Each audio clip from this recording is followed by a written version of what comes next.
बिस्मिल्लाहिर्रहमानिर्रहीम। अस्सलाम वालेकुम बेटा, आज का जो हमारा टॉपिक है वो वेरिएबल के बारे में।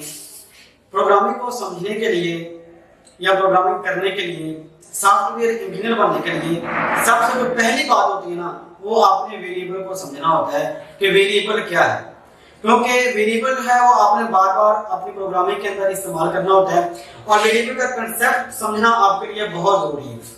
और अगर आपको इसका कंसेप्ट समझ में आ जाता है ना, तो आप कोई भी जो प्रोग्राम है वो इजीली बना सकते हैं। ठीक है, तो आइए हम स्टार्ट करते हैं। वेरिएबल क्या होता है? वेरिएबल जो है combination of two words, very और एबल। मैथ्स के अंदर जो वेरिएबल की डेफिनेशन है वो ये है कि ऐसी क्वांटिटी जिसकी वैल्यू चेंज हो सके वो वेरिएबल कहलाती है। लेकिन प्रोग्रामिंग के अंदर कुछ थोड़ी सी डिफरेंट है, वो ये है कि वेरिएबल क्या होता है। मैं इसको समझाने से पहले आपको पहले मैं रैम दिखाता हूँ। रैम को समझना होगा, रैम क्या चीज है। तो रैम के अंदर क्या होता है कि रैम जो है इसके अंदर सेल बने होती है, सेल बने होते हैं और रैम के अंदर जो डाटा होता है वो सेल्स के अंदर स्टोर होते हैं। ये जो सेल्स हैं इसके अंदर जो डाटा है वो स्टोर होता है। यानी कि वेरिएबल को समझने के लिए ये आपके पास जो कंसेप्ट है वो भी होना चाहिए कि रैम के अंदर डाटा किस तरह स्टोर होता है और रैम का स्ट्रक्चर क्या है। ठीक है, तो रैम के अंदर जो डाटा होता है वो सेल्स की फॉर्म में स्टोर होता है। एक बात, अच्छा अगर मैं आपको जो हमारी डेली लाइफ है इसकी मिसाल दूं तो ये एक कॉलोनी है, ये एक कॉलोनी है और इस कॉलोनी के अंदर ये सारे जो है वो घर बने हुए हैं।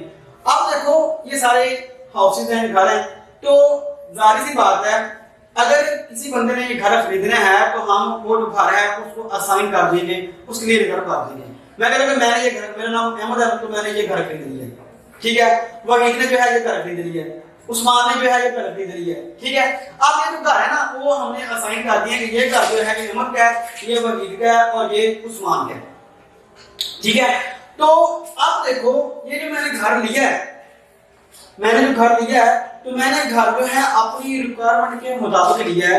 अगर तो मेरी फैमिली के 2 मेंबर हैं या 3 मेंबर तो मैं थोड़ा कर लूंगा, अगर 5-7 मेंबर हैं तो वो मैं थोड़ा सा बड़ा कर लूंगा। ठीक है ना, तो ये कंसेप्ट आपने समझना है कि यहाँ पे ये कॉलोनी है और ये जो शहर है ये घर है और हर एक घर को हमने एक नाम दे दिया है, Ahmed house, Waheed house, Usman house, ये हमने इसको नाम दे दिया।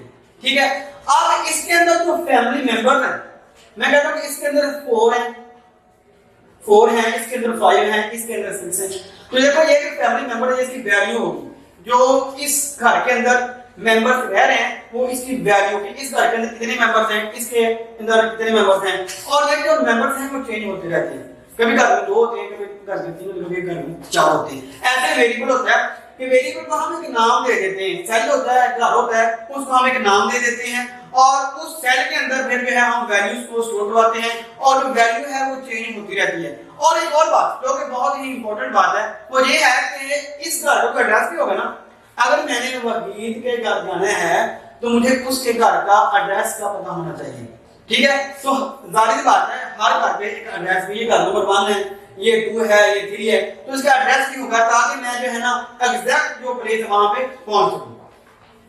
तो ऐसे ही वेरिएबल होता है। मेमोरी लोकेशन होते हैं, मेमोरी सेल होते हैं और उन मेमोरी सेल होते हैं ना, वो जो रैम के अंदर मेमोरी सेल होता है दैट इज कॉल्ड वेरिएबल, वो वेरिएबल होता है।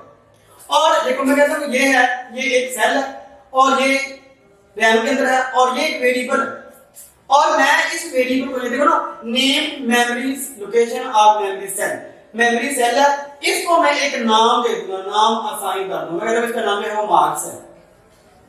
ठीक है, इसका नाम मार्क्स है। अब देखो इसका नाम मार्क्स है और जो इसके अंदर वैल्यू आएगी वो इस वेरिएबल की वैल्यू होगी। ये वेरिएबल नाम है, ये वेरिएबल की वैल्यू है और इसका एड्रेस, जैसे कि ये घर है इसका एड्रेस होता है, ऐसे ही वेरिएबल का एड्रेस भी होगा। वेरिएबल का जो एड्रेस है वो यानी कि जो वैल्यू आपने स्टोर करवानी है वो आपने कहां पे जाके करवानी है तो इसका एड्रेस भी होगा।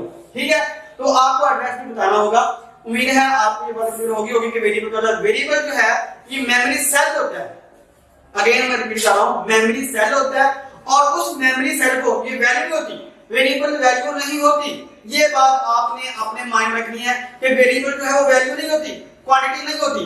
प्रोग्राम के अंदर जो वेरिएबल होता है वो मेमोरी सेल होता है, उसको हम एक नाम देते हैं, जो कि वेरिएबल का नाम कहलाता है, और फिर हम जो उसके अंदर वैल्यू स्टोर करवाते हैं, यानी कि जो सेल है देखो वो खाली पड़ा हुआ है और उसके अंदर जो हमने वैल्यू लिखनी है, जो वैल्यू हमने स्टोर करवानी है, दैट इज कॉल्ड वेरिएबल की वो वैल्यू होती है, उसको वैल्यू ऑफ वेरिएबल कहते हैं। और उसका एक एड्रेस भी होता है जो कि हर एक सेल का डिफरेंट एड्रेस होता है, जो कि हेक्साडेसिमल फॉर्म में होता है। अच्छा, अब हम बात करते हैं कि ये वेरिएबल इस्तेमाल क्यों होते हैं। मैं पहले बात कर चुका हूं, वैल्यूज को स्टोर करवाने के लिए, रिजल्ट्स को स्टोर करवाने के लिए। आप जब प्रोग्रामिंग कर रहे होते हैं तो आप वेरिएबल्स पे काम कर रहे होते हैं, जो चीज आपने यूज करनी होती है उसकी वैल्यू भी होती है, और उस चीज की वैल्यू को स्टोर करवाने के लिए या रिजल्ट को स्टोर करवाने के लिए वेरिएबल्स का आप इस्तेमाल करते हो, जिसके अंदर जाके वो वैल्यू स्टोर होनी होती है। Use to store input data and result, यानी कि डाटा को स्टोर करने के लिए और फिर उसका जो रिजल्ट आएगा उसको स्टोर करने के लिए भी जो है वो हम वेरिएबल का इस्तेमाल करते हैं। तो अब मैं बात करता हूँ रूल्स की। वेरिएबल का नाम है, मैंने पहले बात की वेरिएबल क्या होता है, ये एक सेल होता है और उस सेल को हम नाम देते हैं और फिर जो है उसके अंदर हम वैल्यू को स्टोर करते हैं, वेरिएबल को वैल्यू होती है। अब मैं बात ये करता हूँ कि वेरिएबल का आपने नाम लिखना है, वेरिएबल का नाम आपने किस तरह से रखना है। ये देखो ना, मैंने नाम रखा है, तो नाम किस तरह से रखना है उसके लिए कौन कौन से जो रूल्स हैं। पहला है जो वेरिएबल का नाम होता है include letters, numbers and underscore. जो वेरिएबल का नाम होता है उसके अंदर आप लेटर्स भी इस्तेमाल कर सकते हैं, उसके अंदर आप नंबर्स भी इस्तेमाल कर सकते हैं, आप अंडरस्कोर भी इस्तेमाल, यानी कि इट मींस दैट कि आपने इधर जो है ना वो ऐसे अंडरस्कोर मार्क्स 20 ऐसे आप लिख सकते हो, मतलब कि आप अंडरस्कोर भी इस्तेमाल कर सकते हो, आप ये लेटर है और ये आप नंबर भी इस्तेमाल कर सकते हो। देखिए नेक्स्ट है the first character must be letter और अंडरस्कोर। लेकिन जो पहला कैरेक्टर होगा, जो पहला वर्ड होगा वो अंडरस्कोर होगा या फिर लेटर होगा, कोई नंबर नहीं हो सकता। नंबर आप जो है वो पहले नहीं लिखा सकते, आप ऐसे नहीं कर सकते 20 मार्क्स, ऐसे आप नहीं लिख सकते, कोई नंबर आप पहले इस्तेमाल नहीं कर सकते वेरिएबल के अंदर। जब blank spaces are not allowed, blank space जो है वो आप नहीं लगा सकते। मैं कहता हूं कि माई कार, माई और स्पेस कार के देता हूं, तो ये जो है इनवैलिड वेरिएबल नहीं होगा, ये वैलिड नहीं होगा, आपको जो सिंटैक्स एरर देगा कि दरमियान में जो है वो स्पेस नहीं आएगी। अच्छा, both upper case and lower case are allowed, यानी कि आप जो है जो बड़ी एबीसी होती है उसमें भी लिख सकते हो और जो छोटी एबीसी होती है उसमें भी आप वेरिएबल नेम को लिख सकते हो। फॉर एग्जांपल मार्क्स जो है वो आप ऐसे भी लिख सकते हो, ठीक है, और मार्क्स जो है आप ऐसे भी लिख सकते हो। दोनों तरह के जो केसेस हैं वो अलाउ हैं वेरिएबल का नाम लिखते हुए।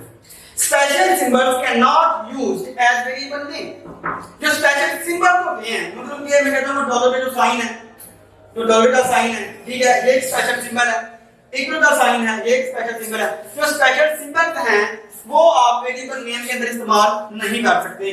आप ऐसे नहीं कर सकते कि डॉलर साइन एमोजी, ठीक है, ऐसे आप नहीं कर सकते। कोई भी जो स्पेशल सिंबल है वो आप वेरिएबल के अंदर इस्तेमाल नहीं कर सकते। Reserve words can not use, reserve word कौन से होते हैं, कल मैंने इसमें what is mean bye reserve word, तो कल मैंने डिस्कस किया था कि रिजर्व वर्ड कौन से होते हैं। कीवर्ड्स को जो है वो हम रिजर्व वर्ड कहते हैं, ऐसे वर्ड जो कि पहले से ही हम सी के अंदर डिफाइन कर चुके होते हैं, that is called reserve word. और वो देखो मैं कहता हूं चेयर, अब जो चेयर है ये हम चेयर को असाइन कर चुके हैं। फैन, ये जो फैन नेम है ये हम फैन को असाइन कर चुके हैं। हम ये कर सकते चेयर वाला फैन नहीं, ये पहले से रिजर्व हो चुके हैं, ये जो नाम है पहले से हम रिजर्व कर चुके हैं, ये किसी एक चीज के लिए मुख्तस हो चुके हैं, अब हम जो है वेरिएबल नेम का इस्तेमाल नहीं कर सकते। अच्छा, ए वेरिएबल नाम अप टू 31 कैरेक्टर्स, जो वेरिएबल की लेंथ है, जो नाम की लेंथ है, तो उसके अंदर आप 31 कैरेक्टर्स तक यूज कर सकते हो। अब मैं कहता हूं कि अगर 35 कैरेक्टर आप इस्तेमाल करते हो फिर क्या होगा। अगर आप 35 कैरेक्टर्स को इस्तेमाल करते हो, जो 31 के बाद वाले कैरेक्टर्स हैं वो प्रोग्राम उसको इग्नोर कर देगा। वो जो कंपाइलर है, कंप्यूटर है, उन लेटर्स को, उन कैरेक्टर्स को वो इग्नोर कर देगा। जस्ट जो 31 पहले वाले कैरेक्टर्स हैं ना वो उनको इस्तेमाल करेगा। A variable declared only for one data type. अब डाटा टाइप क्या चीज है ये हम इंशाल्लाह नेक्स्ट लेक्चर में डिस्कस करेंगे कि what is mean bye data type. अच्छा, तो अब हम बात करते हैं वेरिएबल्स की डेक्लेरेशन की what is mean by variable declaration, ये क्या होती है? तो यहाँ पर वेरिएबल डिक्लेरेशन, इसके अंदर दो चीजें होती हैं। एक तो हम ये बताते हैं कि वेरिएबल का नाम क्या है, और दूसरी चीज हम ये बताते हैं कि उसकी टाइप कौन सी है। अब ये देखो, मैं कहता हूं मैंने जो है ये सेल जो है ये सेल है, ये सेल। अब ये मेमोरी सेल है। जब मैं वेरिएबल को डिक्लेयर करता हूं तो इसमें क्या होता है कि जब जैसे ही मैं वेरिएबल को डिक्लेयर करता हूं तो जो आपका कंप्यूटर है वो रैम के अंदर जाके उसके लिए एक सेल जो है वो रिजर्व कर देता है। जैसे ही मैंने जो है वो इंटीजर मार्क्स लिखा, अब इंटीजर मार्क्स है, यहाँ पे मैं वेरिएबल को डिक्लेयर कर रहा हूँ। What is mean by variable declaration? तो specify name of variable and its type, variable का नाम बताना और उसकी टाइप बताना। वेरिएबल का नाम और उसकी टाइप बताना जो है that is called variable declaration. जब मैं ये करता हूं, जब मैं वेरिएबल का नाम और उसकी टाइप बताता हूं, वेरिएबल का नाम और उसकी टाइप बताता हूं, जैसे ही मैंने ये ऐसे किया तो कंप्यूटर ने क्या किया? कंप्यूटर ने ये किया कि रैम के अंदर जाके एक जो सेल है वो रिजर्व कर दिया और उसका नाम रख दिया मार्क्स। उसका नाम मार्क्स रख दिया, तो मैंने ये लिखा यहां पे। अब क्या होगा? ये टाइप क्या करती है? टाइप ये बताती है कि जो इस सेल के अंदर आपने वैल्यू स्टोर करवानी है वो कौन सी है, वो किस तरह की वैल्यू है, उसकी टाइप कौन सी है, इंटीजर है, फ्लोट है या फिर कैरेक्टर है। तीन तरह की टाइप्स होती हैं, इंटीजर, फ्लोट और कैरेक्टर। तीन तरह की जो है वो डाटा टाइप्स होती हैं। डाटा की तीन तरह की टाइप्स होती हैं। अब इंटीजर में कौन सी वैल्यूज आती हैं? इंटीजर में वो वैल्यूज आती हैं जो कि विदाउट डेसिमल पॉइंट होती है। जैसे कि मैं कह रहा हूं जी 21, 23, ये जो है ये इंटीजर वैल्यूज हैं। अब फ्लोट में वैल्यू कौन सी आती हैं? जो कि डेसिमल पॉइंट वाली होती हैं। 21.1, 23.5, ये डेसिमल पॉइंट वाली। अब ये जो डेसिमल पॉइंट वाली वैल्यूज हैं इनकी जो टाइप है वो फ्लोट है। और कैरेक्टर में आपको बताइए कि जो ए बी सी की फॉर्म होती है, ए बी सी, ये जो है इसकी जो टाइप है वो कैरेक्टर है। तो तीन तरह की जो टाइप्स हैं वो बेसिकली होती हैं प्रोग्रामिंग के अंदर, इनको हम इस्तेमाल करते हैं। तो जब मैं कहता हूं, जब मैं वेरिएबल को डिक्लेयर करता हूं तो दो चीजें बता रहा हूं। एक, फर्स्ट ऑफ ऑल इसकी टाइप कौन सी है, और दूसरी ये कि वेरिएबल का नाम क्या है। जब ये मैं बताता हूं तो रैम में जाके एक जो सेल है वो रिजर्व हो जाता है, उसका नाम होता है जी मार्क्स। और फिर ये जो सेल है इंटीजर, और वो ये क्या देते हैं इसके अंदर जो वैल्यू आनी है वो इंटीजर आनी है, जो आपने यहाँ पे डिक्लेयर की होती है कि इसके अंदर जो वैल्यू आनी है उसकी टाइप कौन सी है। तो specify name of variable and its type is called variable declaration. Used to determine how much memory needed. कहता है इसमें ये होता है कि इसमें हम ये इसको यूज इसलिए करते हैं कि हमें कितनी मेमोरी चाहिए, कितनी मेमोरी चाहिए। आप देखो कि नंबर जो बहुत बड़ा नंबर है, तो अगर बहुत बड़ा कोई नंबर है तो उसके लिए जो मेमोरी है वो भी ज्यादा चाहिए होगी। तो ये भी जो टाइप है वो बताती है। अच्छा, different type of data require different amount of data, amount of memory, sorry यहां पे मेमोरी आएगी। ये जो डाटा है, अगर जिस तरह का डाटा होगा उतनी ही उसको मेमोरी चाहिए होगी। डाटा अगर बड़ा होगा, ज्यादा होगा, तो मेमोरी भी सारी सी बातें ज्यादा उसको चाहिए होगी। ठीक है, तो ये जो चीजें हैं ये वेरिएबल डिक्लेरेशन हम करते हैं कि डाटा टाइप और उसका नाम बताना जो है, specify the name of variable and its type is called variable declaration. उसका नाम, वेरिएबल का नाम बताना और उसकी टाइप बताना जो है that is called variable declaration. अब हम बात करते हैं वेरिएबल इनिशियलाइजेशन की, कि what is mean by variable initialisation. इसमें क्या होता है कि जब हम वेरिएबल को डिक्लेयर कर रहे होते हैं तो उसी दौरान ही हम क्या करते हैं, उसको वैल्यू असाइन कर देते हैं। सिर्फ एक बात का इजाफा है, जब आप वेरिएबल को डिक्लेयर कर रहे होते हैं, जब आप वेरिएबल को डिक्लेयर कर रहे होते हैं तो उस दौरान उसको आप वैल्यू असाइन कर देते हो।